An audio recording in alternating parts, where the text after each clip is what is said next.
gizarte zerbitzuak modu koordinatuan antolatzeko eta eskaintzeko entitatea gara. Biztanleen ongizatea eta bizi kalitatea ahalbidetzea da gure helburua. Bortziretako gizarte zerbitzuetan 4 programa kudeatzen ditugu. Harrera eta orientazio programa, familia programa, gizarteratze programa eta autonomia programa.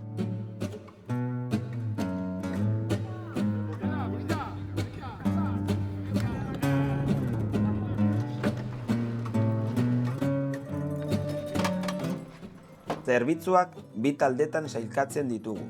Adintuei zuzendutako aisialdi aktiboko ekintzak eta zainketaren beharrei zuzendutakoak. Ofrecemos acompañamiento en domicilios, en las residencias y también para consultas médicas. Impartimos clases de castellano y tenemos un equipo de transportistas maravilloso. Etorri gurekin laguntzera, ongi pasatzen dugu denak, Zara eta gu.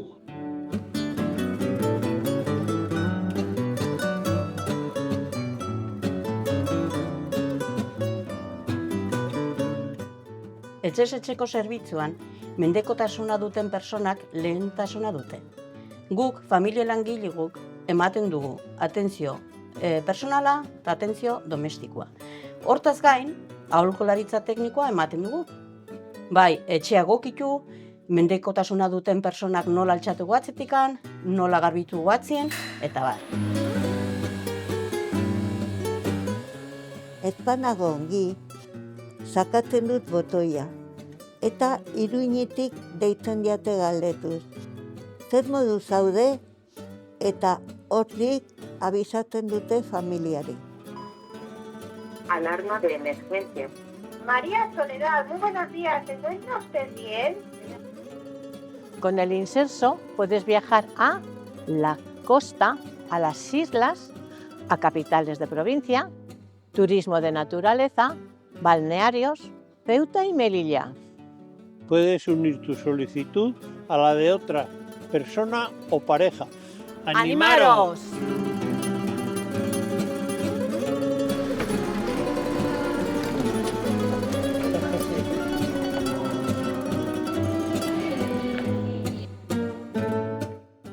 Jubiloteka adineko personak aktibo mantentzeko eskaintzen den zerbitzua da eta Bortzerritan gaude. Jubilotekara etortzen gara, mobilidadia pixot zatiko, bestela etxian ikin gara gogortu. Norbaitek oinarrizko ekintzetan laguntza behar badu, mendekotasunaren balorazioa martxan paratzen da, baliabideetan eta zerbitzuetan eskubidea eta lehentasuna izateko. Niretzako zerbitzurik hoberena duena gizarte zerbitzuak da hurbiltasuna hori. Aholkularitza, galduta zaude bizian zehar, edozein gauza duzula arazo, ez dakizu nora jo, eurek hor daude. Laguntzen dizute, bideratzen dute zure arazoa, eta beti hor daude. Aparkamentu txartela erabiltzen dugu baita ere, eta momentu honetan, ari gara baita ere eurekin lanean, eguneko zentrua lortzeko. Eta primeran, gaude super kontent.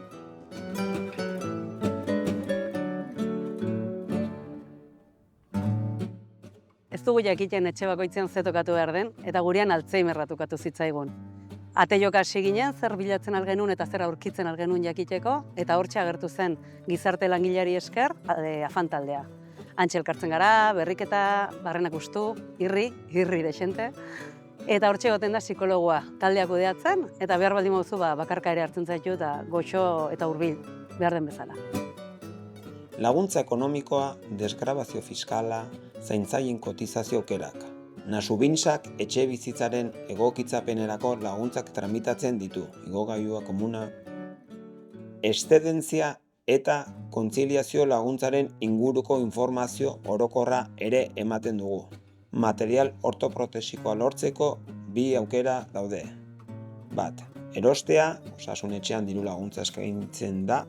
2, dohainik, bai gizarte zerbitzuetan, edo Caritasen, edo Garbigunean. Osasun etxean gizarte langilearen figura dago. Adinduei begira, laguntza ortoprotesikoak eta aurretiazko borondadeen agiria azpimarratu nahi ditu.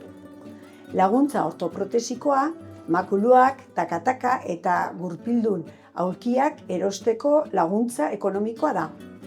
Aurretiazko borondadeen agiria nere etorkizuneko osasun erabakiak idatziz ustea da.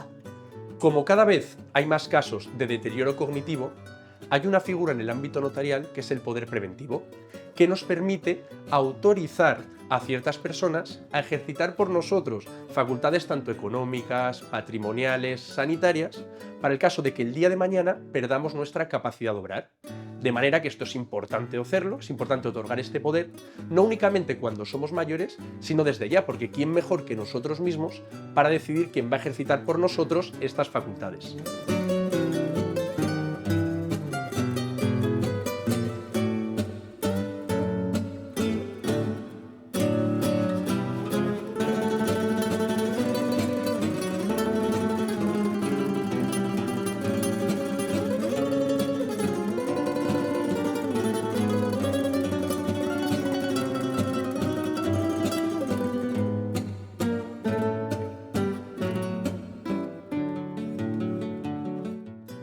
Zuk edo zure hurbileko norbaitek informazioan sakondu nahi baduzue, gizarte zerbitzutara edo osasun etxerat hurbildu zaitezte.